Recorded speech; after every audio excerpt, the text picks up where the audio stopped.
Welcome back.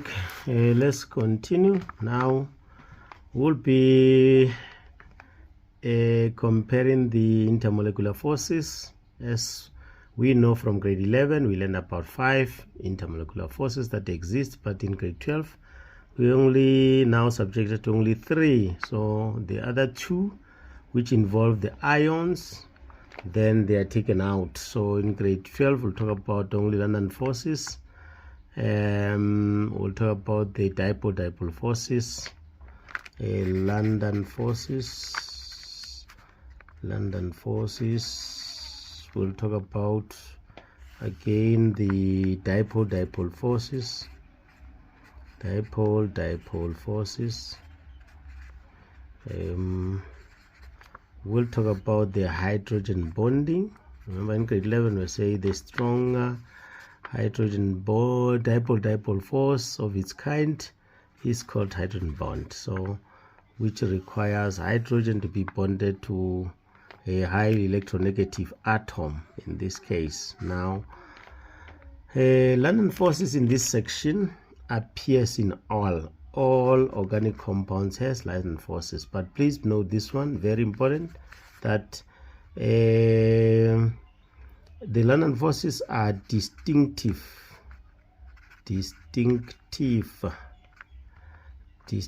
forces, intermolecular forces in alkanes. That's what we'll be dealing with. Know that in alkanes, when you're comparing alkanes with any homologous series, you can boldly say alkanes has got London forces. Then dipole forces appears in 4, especially the hydrocarbon derivatives such as your haloalkanes and also your esters and your aldehydes, and they also appear in ketones.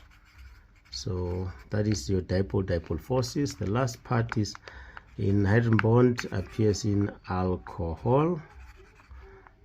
That's where it forms only one side of hydrogen bond, and then in carboxylic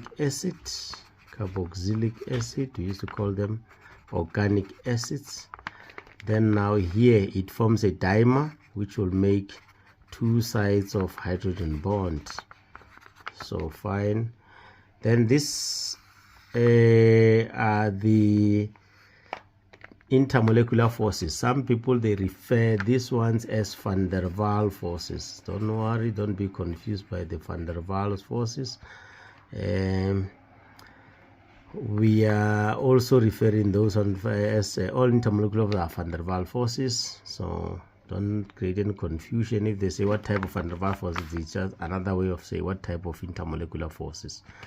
Now, in terms of strength, you know that the London force are the weakest, whereas hydrogen bond are the strongest. So in dipole are in the middle, so stronger than London forces but weaker than hydrogen bond. Now let's go to the 2 types of comparison where we are using the knowledge of the intermolecular forces in them. There are only 2 types of comparison that are examinable for now. You are going to be given the either compound coming from the same homologous series, what you are given all alkanes, or you'll be given compounds coming from different homologous series, homologous series. Therefore, this is only the 2 types of comparison. Now, what do you do in order to get all the marks in this one? In a normal question, we'll be expecting somewhere around 3 marks in this one. Here, in a normal comparison, we'll be expecting somewhere around 4 marks if you compare only 2. So, fine. If they are the same homologous series, remember when we're talking about in this one, the variables. If they are the same homologous series, they talk about the structure. Don't worry. Then if the moment you talk about the same, you are going to compare chain length. If you want to be fancy, you can talk about the this one of surface area. You can talk about this one. The longer the chain length, the more surface area, or the longer the chain length, you talk about they being less compact, such weights. But that's the first mark. The second mark will go to when you compare now. I mean that in the first one, tell us which one is longer than the other one, if there are only two.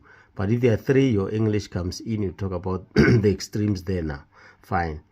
The strength of intermolecular forces is number 2. The second mark, IMF. Remember in the exam, they do allow to learn us to write IMF, is fine. And now you have to tell us which one is stronger than which one, if there are two. But if there are three, then you can go for extremes in that case. Just to say A is the weakest. He has got the weakest intermolecular forces. Fine. Then the last one will be about energy. With the energy, please be careful. Move away from braking. So gradually we are moving away from braking. We are overcoming the forces now.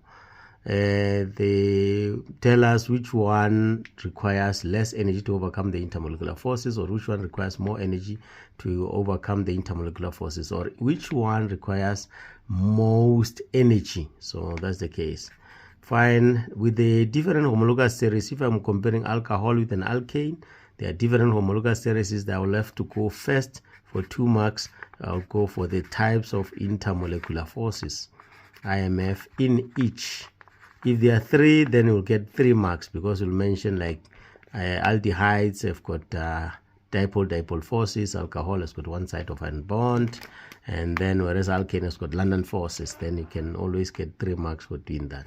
Then the second one, you have to compare the strength of intermolecular forces. As we have already said in the intermolecular forces, say know that which one is stronger than what. So if the compound has got dipole-dipole forces, another one is having only London forces, therefore the one with dipole-dipole forces will possess now stronger intermolecular forces than the one with only London forces. Now the last one will also be the question of energy.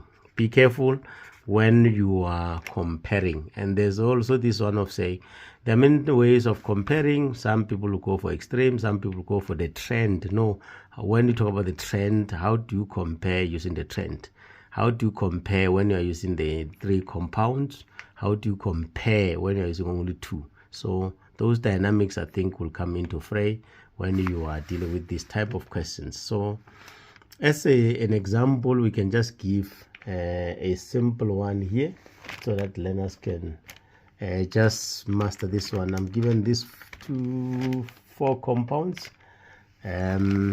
Let's say it's a compound decide. A compound, 2 columns. Remember, we'll have the side of the independent and the dependent. This one is the vapor pressure. In kilopascals now. Okay, fine. We've got these compounds. We've got A, and then I've got B, I've got C, and then I've got D. Very easy comparison. The first one is butane. You will have your propane 2-ol, it's a ketone, obvious, and propane 1-ol, alcohol, and then ethanoic acid, you know that, fine. This is 1.6.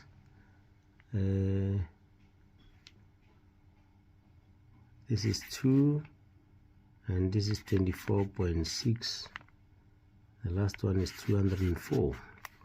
Remember, with the vapor pressure, the higher the vapor pressure, the lower the boiling point. So, and the higher the vapor pressure, the weaker the intermolecular forces. Now, you need that analysis in this case, as you need to know that before you can answer any question, please take your time to analyze the table. It won't really delay you, but it will equip you when you are going to answer the questions. Let's start. It's all about 3 things: homologous series, the variables, and the intermolecular forces. Fine. You can see now from A to D, they are not the same. A is a alkane, belong to alkane, B is a ketone, and then C is an alcohol, and then D is an carboxylic acid. Now, what do you know about the intermolecular forces now? A will have only London forces, and then B will have dipole-dipole forces, and then C will have one side of hydrogen bond, because there's an acid here, and whereas D will have two sides of hydrogen bond,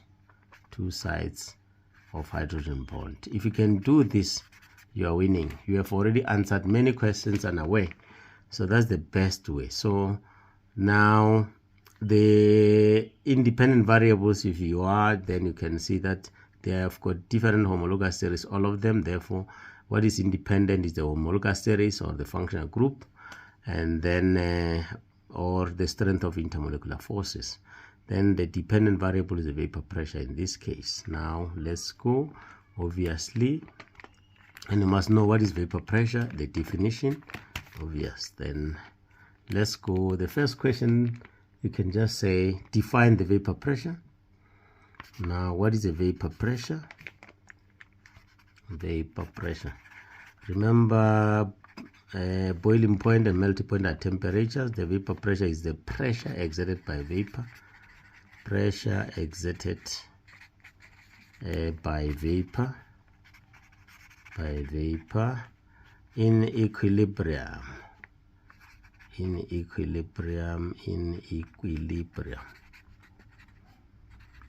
With its liquid in a closed system. The system needs to be closed so that no air is leaving the container. That's the first one. The second one, they just say from this table, give the compound. Which compound has got the highest boiling point? In simple terms, the one with the highest boiling point will be the one with the lowest vapor pressure, highest boiling point. Then in this case, according to our analysis, now we'll go for the one with the lowest vapor pressure, which is D. And now they can say give reason, or your reason will be that one because it has got the lowest vapor pressure. That's your reason.